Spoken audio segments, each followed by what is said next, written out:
May isang mundo ang biglang nagbago. Hindi ito pangkaraniwan gaya ng paggalaw ng tectonic plates o pagsabog ng bulkan. Subalit ito'y mga halimaw. At bigla na lang, nagsimula silang lumitaw sa iba't ibang panig ng mundo at itinulak ang buong mundo sa bingit ng pagkalipol. Dito ipinakita ang ating bida na si Cho Jin-hyuk na hinaharap ang iba't ibang klase ng halimaw at wika pa niya, sobrang dami naman ata nito. Ang dahilan kung bakit posible sa kanila na lumitaw ay dahil sa tinatawag nilang tower, ang misteryosong struktura na nagbigay sa mga halimaw ng kapangyarihan at awtoridad. Tinatawag ito ng mga tao na tower ng demonyo o tower ng Diyos. Ang dahilan kung bakit ito tinawag ng mga tao ay ganito, kapag inakyat mo ang tore, lahat ng nanaisin mo ay naroon sa loob. Tulad ng kapangyarihan, kayamanan, at karangalan. Sinabi nila, umakyat ka sa tore at lahat ng iyong mga pangarap ay matutupad. Pero bawat hakbang ay haamon sa iyo sa paraang hindi mo pa nararanasan. Isa itong napakalaking tore na may kabuuang 999 na palapag. At ang mga nilalang na nagtataglay ng kapangyarihan sa lugar na iyon, ay mga Diyos at demonyo. Sinubukan ng mga pamahalaan sa buong mundo na pigilan ang mga tao na lapitan ang tore. Ngunit wala ni isa man ang nakapigil sa mga tao na hamunin ang tore. Tulad ng ipinahayag ng mga Diyos at demonyo, ang mga nagtangkang pigilan ang iba sa paghamon sa tore ay pinaparusahan. 5 taon na ang nakalipas mula nang magsimulang bigyang pansin ng bilyong tao ang tore. At bumalik ang eksena kay Jin-hyuk, at pangiting sinabi niya, simulan natin ang unang pagtatangka ng sangkatauhan na ay clear ang ika-600 na palapag. Nang biglang may nagpakawala ng isang napakalakas na pag-atake na sa lakas nito ay halos mabura ang napakaraming halimaw. At dito ay pasiga na sinabi ng ating bida, ang lakas ng loob niyong tigilan ako, 9 star. Sa gitna ng milyon-milyong naghamon, 9 na tao ang namumukod tangi. Ginamit nila ang mahika at banal na enerhiyang kanilang nakuha mula sa tower. At dito ay nagsalita ang isa sa miyembro ng 9 star, mag-ingat daw sila, dahil hindi raw matino ngayon ang ating bida. At galit na sinabi ni Jin-hyuk, iniisip niyo talagang mapipigilan ninyo ang marangal kong mga ginagawa. Huwag niyo isipin na matatapos lang ito sa kamatayan niyo. Ang star ay tinatawag na, Dark Star, o Death Star.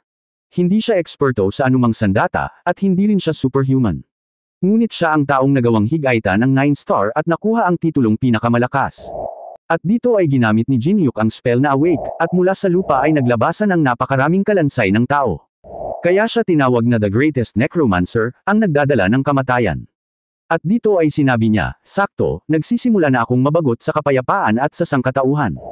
Ang kailangan ko lang ay maging malakas. At gagawin niya daw silang lahat na kanyang mga summoned beasts at magiging pinakadakila. At sagot naman ng lalaki, alam ko na. Pinagtaksilan niya ang sangkatauhan at kumampi sa demonyo. At patawa naman na sinabi ng ating bida, pinagtaksilan daw. Nagpapatawa ka ba? Wika naman ng lalaki, wala na tayong magagawa. 9 star. Talunin ninyo ang taksil na si Cho Jin-hyuk. Kahit na si Cho Jin-hyuk ay nagtaksil at inatake ang 9 star matapos lamunin ang kapangyarihan, hindi niya kayang talunin ang buong 9 star ng mag-isa. Si Cho Jin-hyuk, ang taksil na ipinagpalit ang sangkatauhan kapalit ng kapangyarihan. At iyon lang ang kwentong alam ng buong mundo. Ngunit hindi talaga pinagtaksilan ni Jin-hyuk ang sangkatauhan. Sa katunayan, siya mismo ang pinagtaksilan ng 9 star, 8 sa kanila, para maging eksakto.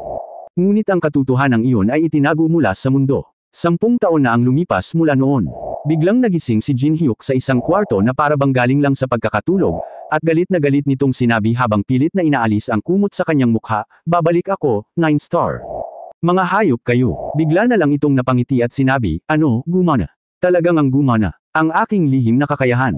Ang soul transmission. Dahil sa mismong sandali na haharap na siya sa kamatayan, ang spell na iyon ay kayang ilipat ang kanyang kaluluwa sa isang katawan na babagay sa kanya. Mukhang nakahanap ito ng katawan na halos kapareho ng pisikal niyang anyo, at mukhang nasa South Korea pa rin siya. Naalala niya ulit ang 9 star, sabay sabi niya, putya. Mga hinayupak na 9 star na yun, kaya ko naman sana ay clear ang ika-600 na palapag ng mag-isa. Nagyaya pa silang tumulong, tapos trader lang pala ako. Biglang bumalik ang eksena kung saan malapit na siyang mamatay, sabay tanong ng ating bida, bakit? Sagot naman ng lalaki, gusto mo bang malaman kung bakit ka pinagtaksilan? Sigurado silang hindi makakasama ng kahit ano si Jin-hyuk dahil sa spell na kanilang ginamit. At dito ipinakilala ang dalawang magkapatid na miyembro ng 9 star, sina Paladin Cain Pelan at Saintess Carmen Pelan.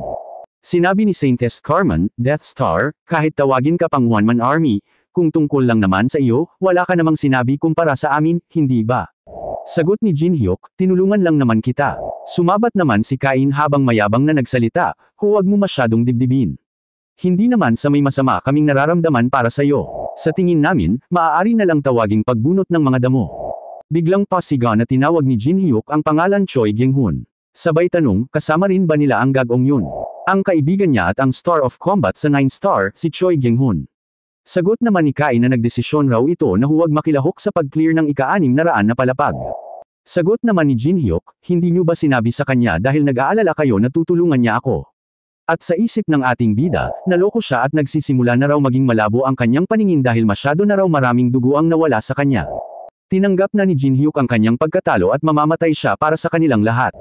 Ngunit huwag nilang isipin na dito na matatapos ang lahat, dahil babalik siya na mas malakas, mga taksil.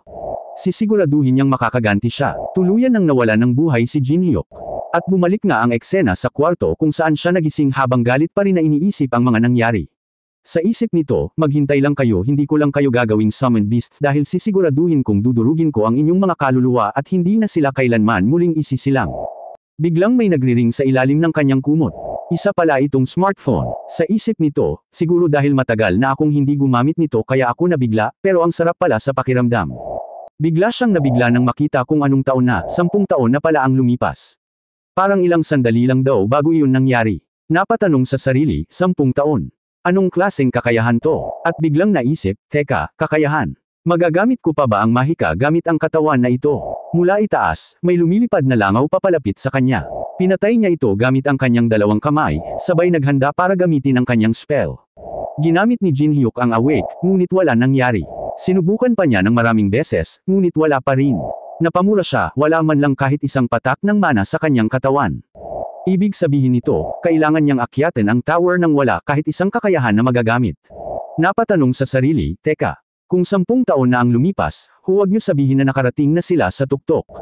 Mabilis siyang nag-scroll sa kanyang cellphone at dito nakita niya ang balita kay Choi Gyung-hun.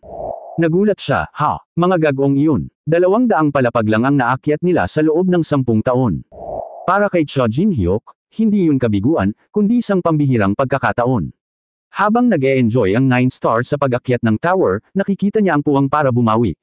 Isang puwang para makahabol. Isang puwang para maipaghiganti ang pagtataksil na ginawa sa kanya.